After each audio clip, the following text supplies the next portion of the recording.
Hello friends, good morning everyone. आज मी बनवणार आहे मुगाची डाळ म्हणजे मूग चिला। ही खूपच एकदम सिंपल रेसिपी आहे आणि ह्याला फक्त 15 मिनिट्स लागतात, नॉट मोर दॅन 15 मिनिट्स। तुम्हाला याच्यासाठी कांदा नाही कापायचा आहे, टोमॅटो नाही कापायचं आहे किंवा काहीच कापायचं नाही। ही रेसिपी अगदी क्विक रेसिपी आहे, तर तुम्ही बघत राहा की मी रेसिपी कशी करते।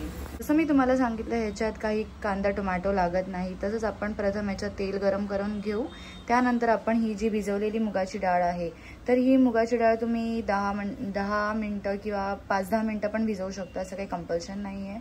आणि हां, ही मुगाची डाळ तर आपण उपवासालाही खाऊ शकतो। त्यानंतर आपण ह्या तेलात मुगाची डाळ टाकणार आहोत। आपण तेलावर जिऱ्याची फोडणी दिली आहे। जिऱ्याच्या फोडणीनंतर आपण ही मुगाची डाळ टाकली आहे। आता मुगाची डाळ टाकल्यानंतर आपण ह्याला थोडंसं 1 मिनिट परतवून घ्यायचं आणि त्यानंतर हळद आणि लाल तिखट टाकायची। लाल तिखट म्हणजे मिरची पावडर टाकायची। आपण ह्याच्यात मसाला यूज करत नाही, त्यामुळे आपण ही डाळ उपवासालाही खाऊ शकतो।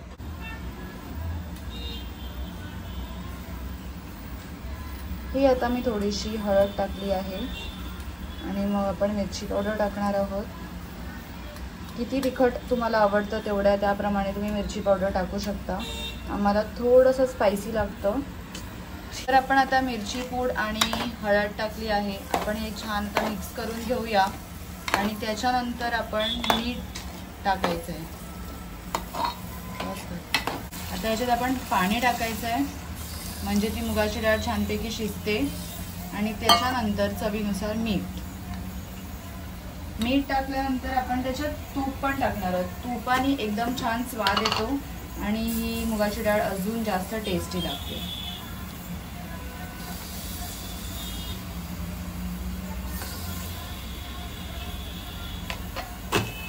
तर हे छान आपण मीठ छानपैकी मिक्स करून घ्यायचं आहे। याच्यात बटाटा टाकणं ऑप्शनल आहे, तर तुम्ही बटाटा पण टाकू शकता किंवा नाही टाकलं तरी पण चालेल।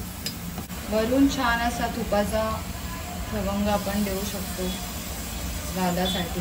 एवढंच तूप टाकायचं, जास्त तूप टाकायचं नाही। तर तुम्ही ही सिंपल मुगाची डाळ नक्की करून बघा आणि मला कमेंट सेक्शनमध्ये सांगा तुम्हाला कशी वाटली ही रेसिपी। झटपट 15 मिनिटात होणारी रेसिपी। थँक्यू।